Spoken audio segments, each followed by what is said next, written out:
नमस्कार दोस्तों, welcome to career support JEE. देखिए, यूपी के टॉप बीटेक कॉलेजेस की सीरीज में आज मैं डिस्कस करूंगा triple MUT Gorakhpur, Madan Mohan Malaviya university of technology Gorakhpur. इसके बारे में आपको कंप्लीट रिव्यू दूंगा कि आपको किस स्कोर के बेस पे यहाँ पे एडमिशन मिलता है, क्या कट ऑफ रहा है, कौन कौन सी ब्रांचेस हैं, सीट इनटेक क्या है, फीस स्ट्रक्चर क्या है, and most important thing is कि यहाँ पे प्लेसमेंट और पैकेज क्या रहता है। तो मैं इस वीडियो में सब कुछ डिस्कस करने वाला हूं, आप लोग वीडियो को लास्ट तक देखना। और अगर आप मेरे चैनल पे नए हैं तो चैनल को सब्सक्राइब करके रख लो, जिससे आपकी जेईई मेंस की 2025 की जो जर्नी है काउंसलिंग वाली, उसको मैं एकदम सिंप्लीफाइड बना दूंगा। तो चलो देखते हैं कि इसमें एडमिशन किस स्कोर के बेस पे मिलता है। Admissions are done on the basis of JEE Mains. JEE Main का स्कोर जो आपके पास होगा उसी के बेसिस पे आपको एडमिशन मिलता है। और ट्रिपल एमयूटी जो गोरखपुर है वो अपनी सेपरेट काउंसलिंग कराता है, ना तो इसको एकेटीयू से मतलब है, ना ही जोसा से मतलब है, ना ही सीसेप से मतलब है। सेम लाइक जैसे एचबीटीयू करवाता है अपनी सेपरेट काउंसलिंग, उसी तरीके से ट्रिपल एमयूटी गोरखपुर भी अपनी सेपरेट काउंसलिंग करवाता है। ठीक है, अब देखते हैं कि एलिजिबिलिटी क्या है। देखो, एलिजिबिलिटी देखना बहुत ही ज्यादा जरूरी हो जाता है, क्योंकि इसी के बेस पे ही आपको एडमिशन मिलेगा। आपके पास जेईई मेन का स्कोर कार्ड तो होगा, बट आप ट्रिपल एमयूटी के लिए एलिजिबल हो कि नहीं हो। इन्होंने लिखा है कि 10+2 एग्जामिनेशन पास होना चाहिए, एटलीस्ट 55% मार्क्स होने चाहिए आपके एग्रीगेट। 10+2 में एग्रीगेट 55% मार्क्स होने चाहिए। 50% मार्क्स उनके लिए चाहिए अगर आप बिलोंग करते हो SC/ST कैटेगरी से। इसके बाद आपके 60% एग्रीगेट मार्क्स होने चाहिए किसमें? फिजिक्स, फिजिक्स, मैथ, और तीसरा कौन सा सब्जेक्ट है? या तो केमिस्ट्री, या टेक्निकल वोकेशनल सब्जेक्ट, या computer science, information technology, engineering, graphics, electronics, या इंफॉर्मेशन इंफॉर्मेटिक प्रैक्टिसेस। मतलब समझ गए आप? आपके पास 55% मार्क्स एग्रीगेट होने चाहिए जो 10+2 में है आपके, और इसके बाद आपके पास 60% मार्क्स होने चाहिए पीसीएम में, फिजिक्स, केमिस्ट्री और मैथमेटिक्स में। अगर आप SC/ST कैटेगरी से बिलोंग करते हो तो ये जो पीसीएम का एग्रीगेट मार्क्स है वो आपका 55% से नीचे नहीं होना चाहिए, तभी आप एलिजिबल हो ट्रिपल एमयूटी गोरखपुर की जो काउंसलिंग होगी उसमें पार्टिसिपेट करने के लिए। आई थिंक कि चीजें क्लियर हो गई। अब आगे देखते हैं कि अगला क्या है, जो ट्यूशन फीस है। देखो, ट्यूशन फीस या जो मैं बता रहा हूं वो ट्यूशन फीस होती है ओनली जो आपकी जिसको बोलते हैं कि पढ़ाई की फीस। इसमें मैं हॉस्टलर की भी फीस बताऊंगा। इसके अलावा जो थोड़े बहुत एडिशनल चार्जेस होंगे वो कॉलेज का जब काउंसलिंग स्टार्ट होता है तो उसके ब्रोचर में लिख लिख के आता है। जो ट्यूशन फीस लगने वाली है आप लोगों की वो 1,37,500 रुपए लगती है फॉर डे स्कॉलर। मतलब अगर आप हॉस्टल नहीं ले रहे हो तो आपको 1,37,500 रुपए फीस पे करनी है, और अगर आप हॉस्टल ले रहे हो तो 1,64,000 रुपए फॉर हॉस्टलर लगेगी। पर ईयर की फीस है ये 1.64 lakh per year for hosteller and 1.375 lakh per year for day scholar. ये इसका फीस स्ट्रक्चर है। अभी यहां से आपको थोड़ा सा ध्यान देना है, जब मैं पैकेज बताऊंगा तो उससे आपको ROI निकालनी है, रिटर्न ऑन इन्वेस्टमेंट। कोई भी कॉलेज हो उसमें एडमिशन लेने से पहले एक बार ROI जरूर देख लिया करो, जिससे कि आपको एक आइडिया लगेगा कि यहाँ पे आप जो इन्वेस्टमेंट करने वाले हो उसका रिटर्न आपको कुछ मिलेगा कि नहीं मिलेगा। देखो, अगला देखते हैं। अगला क्या है? अगला इसका पैकेज की बात आ जाती है। देखो, जिसकी मैं बात कर रहा था कि ROI की, तो इसके पैकेज की अगर हम लोग बात करें तो हाईएस्ट पैकेज 52 LPA का है। बहुत अच्छा है, हाईएस्ट तो बहुत अच्छा है। इनका जो प्लेसमेंट है वो प्लेसमेंट भी अच्छा खासा हो जा रहा है। ठीक है, ऐसा नहीं कि प्लेसमेंट में बच्चे रह जा रहे हो। इवन सिविल इंजीनियरिंग का भी जो सिविल के बच्चे हैं जो उनका भी प्लेसमेंट हो जा रहा है। बट ये जो हाईएस्ट पैकेज मिला है 52 LPA का, ये डेफिनेटली CSE वाले बच्चे को मिला होगा, क्योंकि इनके पास CSE ब्रांच है। बट जब हम लोग बात करते हैं एवरेज पैकेज की, तो एवरेज पैकेज इनका 6.8 LPA है। देखो, जितना ज्यादा हाईएस्ट पैकेज होगा उसी के हिसाब से एवरेज पैकेज निकल आता है। एवरेज पैकेज अपने आप थोड़ा सा इंक्रीज हो जाएगा, बट फिर भी 6.8 LPA ये लोग बता रहे हैं। मतलब मोटा मोटा देखा जाए तो 5 से 7 के बीच में ही होगा। अब आप पे कर रहे हो 1.37 लाख पर ईयर की फीस, तो आपके पास लगभग 5 लाख रुपए का इन्वेस्टमेंट हो जाएगा पूरे 4 साल का बीटेक कंप्लीट करने में। तो 5 से 7 के बीच में अगर आपको एवरेज पैकेज मिल जा रहा है तो आई थिंक कि मेरे हिसाब से ठीक है। ज्यादा बुरा नहीं है। किसी किसी कॉलेजेस में क्या है कि बहुत बुरी हालत है, और आप ट्रिपल एमयूटी गोरखपुर मतलब यूपी से ही आपको एडमिशन मिल जाएगा, यूपी से ही आप बीटेक कर लोगे। इवन आपकी जो रैंकिंग है, जो आपकी जेई मेन की सीआरएल रैंक है, वो अगर थोड़ी खराब भी रहेगी तो भी आपको ट्रिपल एमयूटी गोरखपुर में सीट मिल जाती है। अभी जब मैं कट ऑफ बताऊंगा आप लोगों को तो आप लोग ये चीज समझ पाओगे कि आपको फीस तो देनी पड़ रही है 1.375 लाख पर ईयर की, बट आपकी अगर रैंकिंग डाउन है तो भी ट्रिपल एमयूटी गोरखपुर आपको सीट ऑफर करता है। अगला है जो इनके पास टोटल सीट है वो 1189 सीट है। जितनी भी इनके पास ब्रांचेस हैं, सारी ब्रांचेस को मिला के इनके पास 1189 सीट्स हैं। ठीक है, even CSC, electrical, mechanical, civil, जो भी इनके पास टोटल 8 ब्रांचेस है, वो 8 के 8 ब्रांचेस अभी मैं आपको डिस्कस करके बताऊंगा। तो इनके पास उनमें जो टोटल सीट है वो 1189 है। ये हर साल सीट फिल होती है। टीएफडब्ल्यू सीट भी इसी में इंक्लूडेड है। ट्यूशन फी वेवर सीट्स बोलते हैं इनको। ये टोटल सीट्स का 5% होती हैं। 5% है, 6% है, एक बार कंफर्म कर लेता हूं। टोटल सीट्स का 5% ये रहती हैं, और इसी के साथ में ऑल इंडिया कोटा की सीट भी इसी के साथ में इंक्लूड है। तो जो टोटल सीट इनटेक है इनका वो 1189 का सीट इनटेक है। अब मैं बात करूंगा आप लोगों से कि कट ऑफ क्या रहने वाली है। ये सब चीजें तो आपने देख ली अच्छी अच्छी। अब मेन इंपॉर्टेंट चीज आती है कि आपके पास स्कोर कितना होना चाहिए, जिससे कि आपको एक आइडिया लगेगा कि आपको यहां सीट मिलने वाली है कि नहीं मिलने वाली है। तो वो जानना बहुत ज्यादा जरूरी हो जाता है। स्कोर के बेस पे ही आपको ये पता चल पाएगा कि आपको ट्रिपल एमयूटी गोरखपुर में सीट मिलने वाली है कि नहीं मिलने वाली है। अभी फिलहाल आपके पास स्कोर ही है, आपकी सीआरएल रैंक नहीं आई है। तो मैंने स्कोर से सीआरएल रैंक कैसे कन्वर्ट करी जाए वो फॉर्मूला भी आप लोगों को बता रखा है। तो आप लोग वो फॉर्मूले के बेसिस पे एक मोटा मोटा अपनी रैंक निकाल लीजिएगा, क्योंकि जो मैं कट ऑफ डिस्कस करने वाला हूं वो रैंक के बेस पे कट ऑफ रहेगी कि आपकी कितनी रैंक रहेगी तो आपको कौन सी सीट मिल जाएगी। प्रीवियस ईयर के बेसिस पे मैं आपको दिखाने वाला हूं।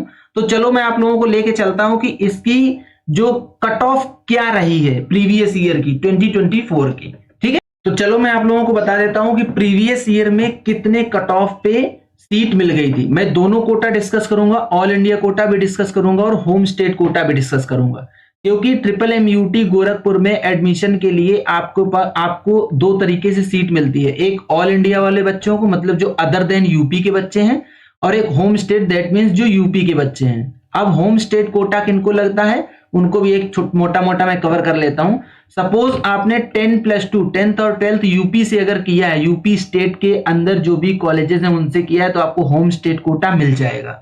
या फिर आपके पास डोमिसाइल होना चाहिए यूपी का, तो भी आपको होम स्टेट कोटा मिल जाएगा। ठीक है, अदर देन दिस, अगर आपने 10+2 भी किसी बाहर स्टेट से किया है और आपके पास यूपी का डोमिसाइल नहीं है, तो आप ऑल इंडिया कोटा से आके इसमें काउंसलिंग करा सकते हो। एक चीज और मैं अभी क्लियर कर देता हूं यहाँ पे, इसमें क्या होता है, कभी कभी ऑल इंडिया कोटा वाले बच्चों को बेनिफिट मिल जाता है। मतलब ऑल इंडिया कोटा का अगर बच्चा है, उसकी रैंक हाई होगी तो भी उसको सीट मिल जाती है। अभी देखना मैं दिखाऊंगा इसमें। और होम स्टेट वाले बच्चे को थोड़ा सा लोअर रैंक पे सीट मिल पाती है। उसका रीजन है क्योंकि यूपी में काफी सारे बच्चे हो जाते हैं, तो इस वजह से थोड़ा कंपटीशन हाई हो जाता है। जो आईटी मिली है ऑल इंडिया कोटा के बच्चे को ओपन कैटेगरी से, वो 83,838 पे क्लोज हो गई थी, मतलब 83,838 तक इंफॉर्मेशन टेक्नोलॉजी मिली। जो होम स्टेट ओपन कैटेगरी का बच्चा है वो 78,966 पे क्लोज हो गई थी। ये मैं आप लोगों को डेटा दे रहा हूं राउंड 5 का। इसके बाद इनके पास स्पॉट राउंड भी हुआ था, एडिशनल स्पॉट राउंड भी हुआ था, उसका डेटा नहीं है। तो स्पॉट राउंड और एडिशनल स्पॉट राउंड में ये आइडिया लगा पाना कि कितने रैंक तक सीट मिलती है वो अभी पॉसिबल नहीं होता है। उसी समय जब काउंसलिंग चल रही होती है तब ये पॉसिबल हो जाता है, क्योंकि उससे आइडिया मिलता रहता है कि कितने रैंक तक सीट मिल चुकी है और अभी भी कितनी सीट इनके पास वैकेंट है, तो वो उसी समय में बता पाऊंगा। तो अगर आप लोगों को जेई मेन 2025 की काउंसलिंग करानी है तो आप लोग करियर सपोर्ट जेई की टीम से रीच आउट करके और ये सारी चीजें डिस्कस कर सकते हो। ड्यूरिंग काउंसलिंग हम लोग आपको सजेस्ट करेंगे कि आपको कितने रैंक तक अभी सीट मिलेगी नेक्स्ट राउंड में और किस किस कॉलेज में आपको पार्टिसिपेट करना चाहिए। ठीक है, तो ये आईटी का था, इंफॉर्मेशन टेक्नोलॉजी का मैंने बताया आपको। इंफॉर्मेशन टेक्नोलॉजी की टीएफडब्ल्यू सीट भी है, सारे ब्रांचेस की टीएफडब्ल्यू सीट है, ट्यूशन फी वेवर सीट है। तो इसमें भी होम स्टेट के लिए ओपन कैटेगरी के लिए 72,992 तक सीट मिल गई थी। ठीक है, अब देखते हैं नेक्स्ट जो ब्रांच है उसमें कितने रैंक तक सीट मिली थी। ECE electronics and communication engineering जो ऑल इंडिया ओपन कैटेगरी वाले बच्चे को सीट मिली थी 92,633 रैंक तक सीट मिल गई थी। सारी की सारी राउंड 5 की जो कट ऑफ है वो मैं डिस्कस कर रहा हूं। मैं फिर बता रहा हूं, spot round, special spot round, इन सब के लिए एग्जैक्ट कंफर्म डेटा दे पाना थोड़ा सा मुश्किल होता है क्योंकि हर साल ये वेरी करता है। ठीक है, जो ईसीई होम स्टेट ओपन का बच्चा था उसको 92,001 पे सीट मिल गई थी, मतलब 92,000 रैंक तक। देखो दोनों में देखो ऑल इंडिया वाले बच्चे को बेनिफिट हो रहा है, होम स्टेट वाले बच्चे को बेनिफिट नहीं हुआ है। जो ईसीई की टीएफडब्ल्यू सीट है उसके लिए भी देख लेते हैं। राउंड 5 तक टीएफडब्ल्यू सीट बची, ये है टीएफडब्ल्यू सीट है, राउंड 5 में भी टीएफडब्ल्यू सीट बची थी। तो होम स्टेट का बच्चा था वो ओपन कैटेगरी वाले को 89,826 पे सीट मिल गई थी। बात कर लेते हैं सिविल इंजीनियरिंग की। Civil engineering all India quota के बच्चे को 1,39,567 पे भी सीट मिल गई थी। देखो इसका एवरेज पैकेज लगभग 6.7 एलपीए 6.8 एलपीए का है और इसमें जो सिविल इंजीनियरिंग मिली थी वो 1,39,567 पे सिविल इंजीनियरिंग ऑल इंडिया वाले बच्चे को मिल गई थी। बेसिकली क्या है, ट्रिपल एमयूटी में सिविल इंजीनियरिंग से ज्यादा डिमांडिंग इनकी मैकेनिकल रहती है। ठीक है, तो उसके बारे में आप लोग देख लेना। जो सिविल इंजीनियरिंग होम स्टेट वाला बच्चा था ओपन कैटेगरी का उसको 1,70,947 पे सीट मिल गई थी। मोटा मोटा आप ये मान लो कि 180-2 के आसपास भी अगर आपकी रैंक है तो आपको सिविल मिल जाएगी ट्रिपल एमयूटी गोरखपुर में। इसके बाद सिविल टीएफडब्ल्यू सीट जो मिली थी होम स्टेट ओपन कैटेगरी में वो 1,68,658 तक मिली थी। देखो टीएफडब्ल्यू क्या होती है, ट्यूशन फी वेवर सीट होती है, इसमें आपको ट्यूशन फीस नहीं देनी होती है। फिर इसके बाद आपका स्कॉलर भी नहीं आएगा क्योंकि स्कॉलर आता है ट्यूशन फीस के नाम पे ही। तो अगर आपको टीएफडब्ल्यू सीट मिल रही है तो फिर आप स्कॉलर के लिए परेशान मत होना, आपको स्कॉलर नहीं मिलेगा। ठीक है, नेक्स्ट ब्रांच देखते हैं computer science and engineering, the most demanding branch. All India quota के बच्चे को ओपन कैटेगरी में 74,559 तक सीट मिल गई थी। मतलब मोटा मोटा अगर आपकी 75,000 रैंक आ रही है ऑल इंडिया कोटा से तो आपको सीएससी मिल जाएगी यहाँ पे।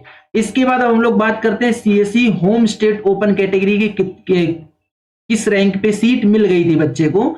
तो होम स्टेट ओपन जो था वो मिला है लगभग 64,820 पे। देखो ऑल इंडिया वाले बच्चे को ज्यादा रैंक पे सीट मिली, होम स्टेट वाले बच्चे को कम रैंक पे ही सीट मिल पाई है। 64,820 पे क्लोज हो गई थी सीएससी राउंड 5 में। जो टीएफडब्ल्यू सीट है ट्यूशन फी वेवर सीट है वो मिली है लास्ट 55,670 पे। एक चीज और क्लियर कर देता हूं यार, आप लोग देखो यहाँ पे मैं क्या है कि सिर्फ ओपन कैटेगरी डिस्कस कर रहा हूं, बाकी सारी की सारी कैटेगरी वाइज यहाँ पे रैंकिंग आपके सामने लिखी हुई है। आप लोग इसको वीडियो को पॉज करके चेक कर सकते हो कि कितने रैंक तक सीट मिली थी। तो आप ये मत सोचो कि गर्ल का नहीं डिस्कस किया या ईडब्ल्यूएस का नहीं डिस्कस किया, ओबीसी का नहीं डिस्कस किया, सारे के सारे का आप लोगों के सामने डेटा दिया हुआ है। डिस्कस करूंगा तो वीडियो 30 मिनट का हो जाएगा, एक ही वीडियो, इसलिए मैं ओपन कैटेगरी से डिस्कस कर रहा हूं। और अभी सीआरएल रैंक आई नहीं है इसलिए थोड़ा सा ओपन कैटेगरी से ही आइडिया लगाया जा सकता है, कैटेगरी वाइज रैंक निकालना मुश्किल होता है। जो इलेक्ट्रिकल इंजीनियरिंग है वो ऑल इंडिया कोटा के ओपन कैटेगरी वाले कैंडिडेट को 1,04,291 पे सीट मिल गई थी। जो होम स्टेट ओपन कैटेगरी का बच्चा है वो 1,18,436 पे मिल गई थी। जो इलेक्ट्रिकल इंजीनियरिंग की टीएफडब्ल्यू सीट है वो 1,14,566 रैंक पे सीट मिल गई थी। ठीक है, इसके बाद अगली ब्रांच देखते हैं मैकेनिकल। मैंने बताया था कि मैकेनिकल यहाँ पे जो सिविल है उससे ज्यादा डिमांडिंग यहाँ पे मैकेनिकल रहती है। तो ऑल इंडिया कोटा के कैंडिडेट को 1,33,782 पे सीट मिल गई थी। वहीं जब हम लोग होम स्टेट ओपन की बात करते हैं तो 1,46,811 पे मैकेनिकल मिल गई थी। मैकेनिकल टीएफडब्ल्यू सीट की देख लेते हैं कि टीएफडब्ल्यू कितने पे मिला था। मैकेनिकल टीएफडब्ल्यू जो मिला था वो मिला है होम स्टेट ओपन कैटेगरी वाले बच्चे को 1,34,865 पे। अब देखते हैं chemical engineering. Chemical engineering all India quota के बच्चे को ओपन कैटेगरी वाले बच्चे को 1,41,508 पे सीट मिल गई थी। ट्रिपल एमयूटी गोरखपुर में 1,41,508 पे सीट मिल गई थी। होम स्टेट ओपन कैटेगरी वाले बच्चे को 1,72,344 पे सीट मिली है। और केमिकल इंजीनियरिंग टीएफडब्ल्यू सीट वो 1,71,645 पे मिली। देखो 1,72,000 होम स्टेट ओपन पे मिली और वही 1,71,000 पे टीएफडब्ल्यू सीट मिल गई थी। ठीक है, तो जिनकी अच्छी रैंक आती है वो लोग अपना टीएफडब्ल्यू सीट के लिए भी ट्राई कर लेना। अदरवाइज आप लोगों की काउंसलिंग अगर मेरी टीम करेगी तो आपको टेंशन लेने की कोई जरूरत नहीं है। हम लोग आपके हिसाब से देख लें कि आपको TFW सीट मिल रही है कि नहीं मिल रही है, उसके बेसिस पे आपकी काउंसलिंग कर देंगे।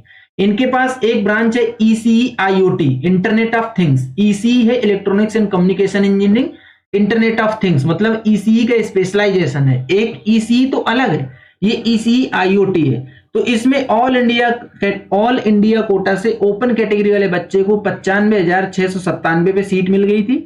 और जब होम स्टेट ओपन की बात करते हैं तो 1,81,000 पे सीट मिल गई थी। राउंड 5 में ये पूरा राउंड 5 का डेटा था। TFW सीट है जो ECE IoT की, वो होम स्टेट के लिए ओपन कैटेगरी वाले बच्चे को 92,685 पे सीट मिल गई थी। तो ये था पूरा का पूरा आप लोगों के सामने कट ऑफ भी मैंने डिस्कस करी है, जिससे कि आप लोगों को ये आइडिया लग पाएगा कि आपके कितना स्कोर होना चाहिए, कितनी रैंक आ रही है। तो आप लोग MMUT गोरखपुर में पार्टिसिपेट कर सकते हो, जिससे कि आप लोगों को सीट मिल जाएगी। फिर से मैं बता रहा हूं, आपका कितना भी स्कोर हो, कुछ भी हो, डजेंट मैटर। आप लोगों को क्या करना है, जब भी काउंसलिंग स्टार्ट होगी या उसके पहले ही करियर सपोर्ट JEE की टीम से रीच आउट करके ये डिस्कस कर लेना है कि आपको किस कॉलेज में कौन सी सीट मिल सकती है। आपके लिए आपके स्कोर के बेस पे, आपकी CRL रैंक के बेस पे आपके लिए कौन सा कॉलेज बेटर रहेगा, ये मेरी एक्सपर्ट की टीम आप लोगों को गाइड कर देगी। ठीक है, तो फटाफट टीम से रीच आउट करके ये चीजें डिस्कस कर लो। और ड्यूरिंग काउंसलिंग आप लोग हमसे काउंसलिंग करा सकते हैं, मैं सारी काउंसलिंग कराऊंगा बहुत ही मिनिमल चार्जेस पे। ठीक है, तो ये था पूरा कंप्लीट वीडियो। अगर आपको वीडियो पसंद आया तो वीडियो को लाइक करो, चैनल को सब्सक्राइब करो, बेल आइकन दबा के रख लो, जिससे कि आप लोगों को इस तरीके का अपडेट मिलता रहे। आज का वीडियो यहीं तक, मिलेंगे नेक्स्ट वीडियो में नए डेटा के साथ। तब तक के लिए बाय बाय।